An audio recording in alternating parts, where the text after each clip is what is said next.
Canal Kadosh Venichbat, Shalom Aleichem. La paracha de Behar Sinai, que nous allons réciter ce Shabbat, aux côtés de la paracha de Bechukotai. Tout d'abord, quelques mots de Behar, et ensuite nous passerons à Bechukotai. D'emblée, Rashi plante le décor, si je puis m'exprimer ainsi, de la paracha, en posant cette question célèbre. Mais quel rapport y a-t-il entre la Shemitah et le mont Sinaï?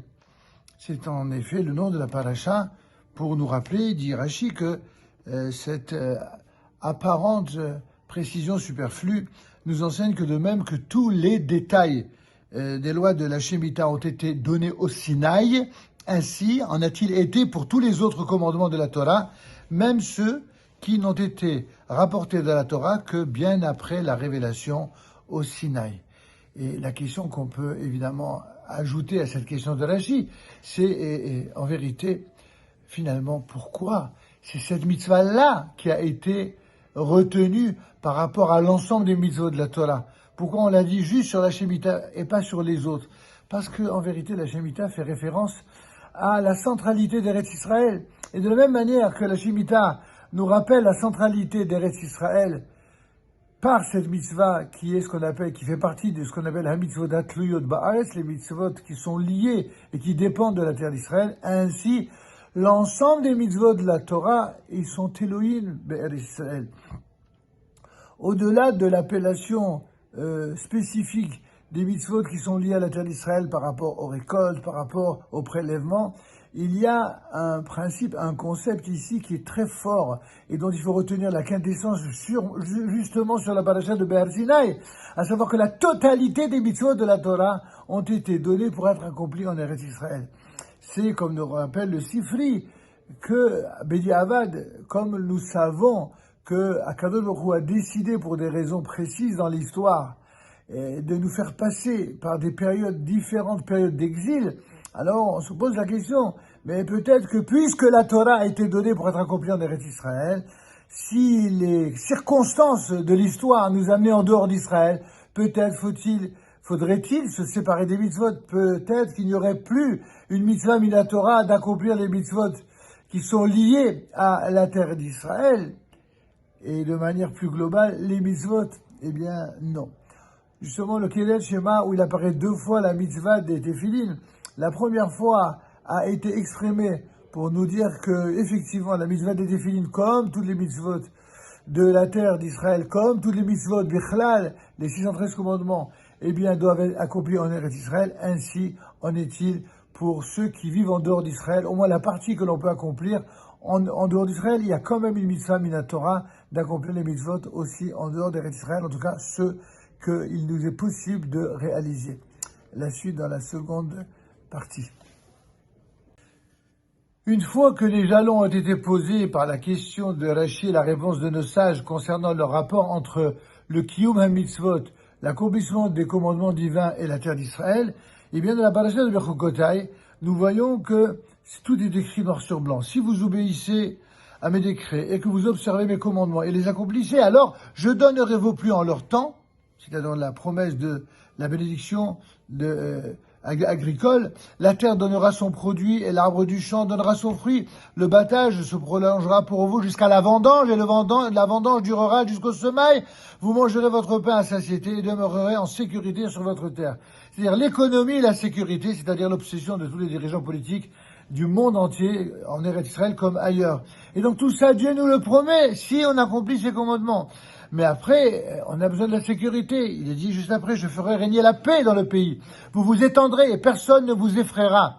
Je ferai disparaître du pays les bêtes nuisibles et le glaive ne traversera pas votre pays. Vous poursuivrez vos ennemis et ils tomberont devant vous par l'épée. 5 d'entre vous en poursuivront 100 et 100 d'entre vous en poursuivront 10 000. Et vos ennemis tomberont devant vous par l'épée. Je dirigerai mon attention vers vous. Je vous ferai fructifier, je vous multiplierai et j'établirai mon alliance avec vous. Mais devant tant de garanties qui sont promises par le Saint béni soit-il, par le Maître du monde, mais tout le monde devrait être au garde à vous. Comment se fait-il qu'il n'y a pas une unanimité? Au contraire, on voit bien lorsqu'il y a parfois des dissensions au sein du peuple d'Israël, y compris aujourd'hui en Eretz Israël, on voit bien que certains n'ont toujours pas compris ce contrat, non seulement moral, mais également juridique, entre Dieu et le peuple d'Israël. Pourquoi n'en est-il pas ainsi? La réponse sans doute provient de ce que les différents exils nous ont malheureusement apporté, énormément je dirais, d'aveuglement. Et les différences de niveau font que le peuple d'Israël, qui retrouve enfin sa terre, n'a malheureusement pas toujours retrouvé ses forces et sa vue spirituelle, c'est-à-dire sa compréhension. Il y a un de nos grands maîtres, il nous arrive ici de citer parfois, le rabbi, le Banim Smicha, Rabbi Israël Shlomo Teichteil, qui a essayé de soulever une question extraordinaire qui a fait l'objet dans son temps de discorde au sein du monde juif, qu'il s'agisse du monde orthodoxe ou du monde non, voire anti-religieux. Et la question est de savoir quelle est la considération à accorder à ceux qui veulent reconstruire le pays et quelle est la considération que nous, hommes de Torah, devons avoir vis-à-vis de ceux qui ne sont pas toujours prêts à aimer la Torah. Et il ressort de son enseignement que nous avons le devoir d'aimer tous les Juifs, y compris les pécheurs d'Israël, de nous lier d'amitié avec eux. Et pour cela, il faut faire preuve d'une qualité extrême que seuls ont eu, en tout cas pendant des siècles d'exil, les plus grands maîtres d'Israël. Comment aimer quelqu'un dont les idées sont à ce point opposées aux siennes? Comment est-ce possible? Pour ça, il faut avoir tout simplement une émouna dans le fait que tout ce qui est impossible en dehors d'Israël est oui possible en Eretz Israël.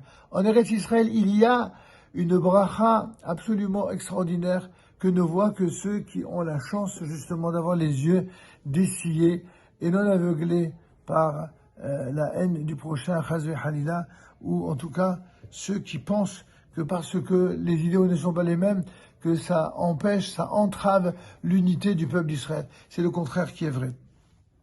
C'est ainsi que dans le saint livre du Zohar, cité ici par le Banim Smicha, il affirme que même les pécheurs d'Israël, sous-entendu qui sont les plus invétérés, sont à la droite de Dieu et sont enracinés dans la sainteté.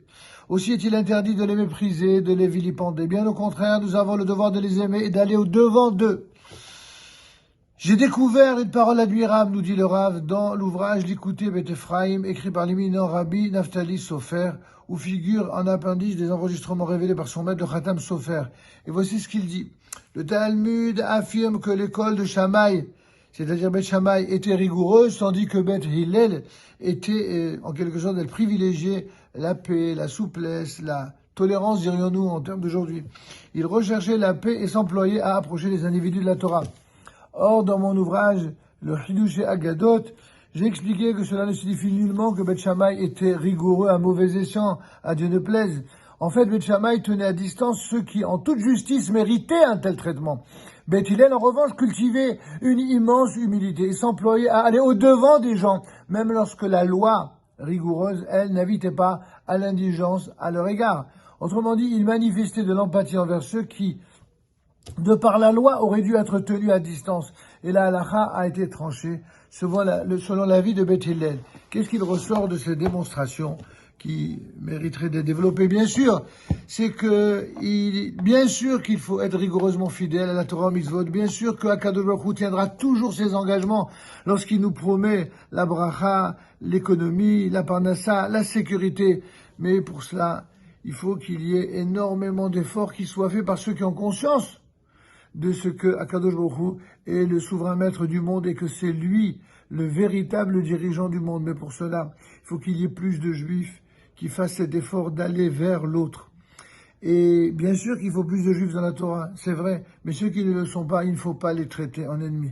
Il ne faut pas faire ce que parfois certains parmi eux font, qu'ils traitent en ennemis leurs frères simplement parce qu'ils ont des idées différentes. Nous n'avons pas le droit d'agir de la sorte.